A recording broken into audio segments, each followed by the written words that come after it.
All right, that was Aversed live exclusively at Amherst Media at the Grid. Now that you guys heard the band, now let's meet the band, shall we? Hey, I'm Martin Epstein. I play the bass. My name is Jeff Saltzman. I play the drums.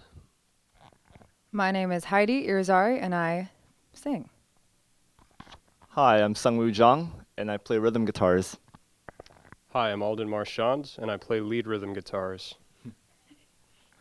All right, so let's start with the basics. So how'd you guys meet each other? And please tell us the name of the band, Adverse. What does it mean, and how'd you guys come up with it?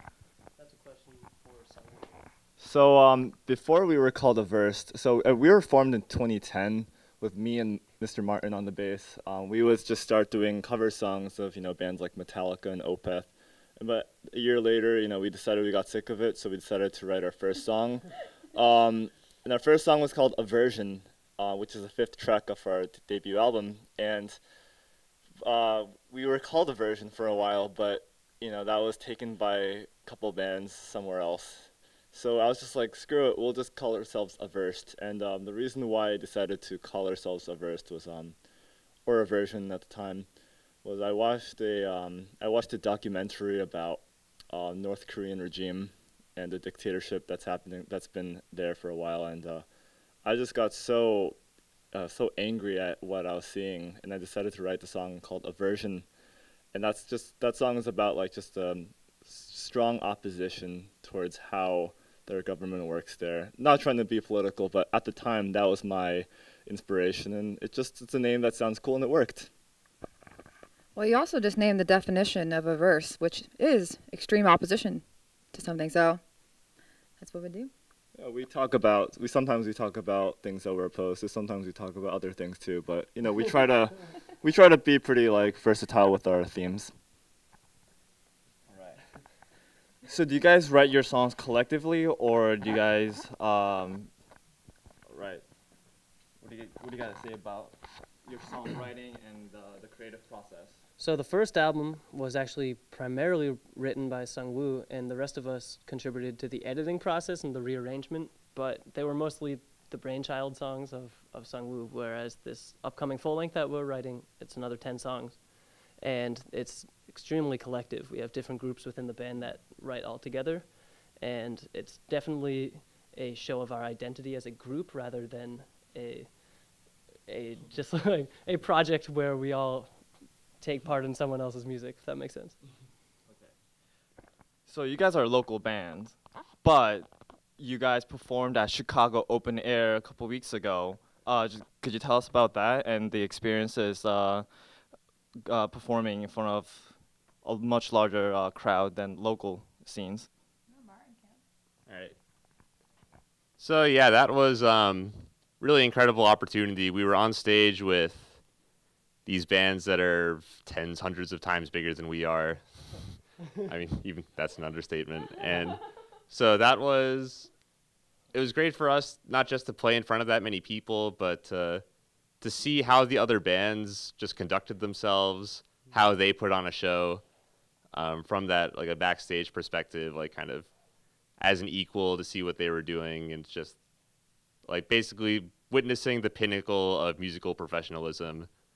And, seeing how far we have to go. That's what it meant to me, at least. Inspiring. And what else do you guys think about the experience? Each of you must have different experiences and what you guys were going through.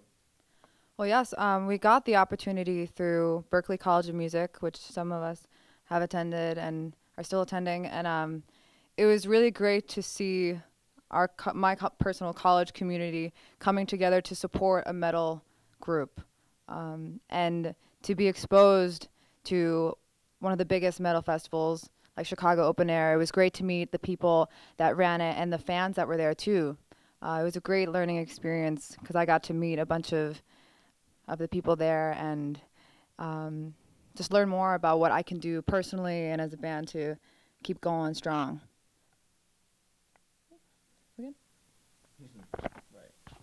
Song, you actually told me a funny story about the trip. Would you mind sharing that story? Please. Oh, Which story? which I might be particular? able to. I think tell a Alden story. should. Yeah, Alden's a storyteller. I think that was Oh God. That's Okay. an Alden story. All right. So I have to go on record to say this is one of the funniest things that has happened to me in many years, possibly my whole life. So on Sunday night at Chicago Open Air, Ozzy was closing the whole festival, and there were probably about 50,000 people there, maybe 40, something huge number of people. Okay, I was wrong, 20,000 something. Anyhow, we were under a very strict schedule. We had to be on the bus at 9:45, no exceptions, leaving. Got to get out of there, make room for Slayer to break down the stage and get out. So Martin, Jeff, and I had been watching Ozzy together, and we were walking back to the bus when suddenly we came across Heidi, whose phone had died, and she had no idea that we were supposed to be back there in 10 minutes, or even less, actually. So it was kind of, I don't want to say an act of God, but it was a very, very strange coincidence that we ran into Heidi in a crowd of about 20,000 people. So the four of us headed back and assumed that Sungwoo was there already, along with everyone else. Get on the bus, and everybody except for Sungwoo is there. And over the course of the next little while, everyone freaked out completely. It was a complete nightmare, and there were some unsavory things said about Sungwoo and his management and his responsibility as a person. And all of a sudden, in this frenzy, I thought, wait, guys, we can't reach him on his phone at all. We called him literally, I think he had a total of like 65 missed calls. And I said, wait a second, guys, which bunk is Sungwoo's? So nobody really knew until we looked around a little, and I went down on my knee and I said, Sungwoo? And then I hear, hi. So in all this time, when we're pretty much ready to leave without him, looking all over, bad-mouthing, thinking about plane tickets, I look at my watch, and it was 9 minutes. That was all it was. It was 9 of the most stressful and awful minutes, and then ended in humorous display. So that's classic Sungwoo. Hey, I love sleep. I was in the bunk, and it was just a very small pile of blankets. And he ended up sleeping for 14 hours. No, 16 hours. It was 14. There was time change, and it was 14. I did the math. Anyhow. Yeah, but anyways, I slept through Slayer and Ozzy Osbourne because I was sick.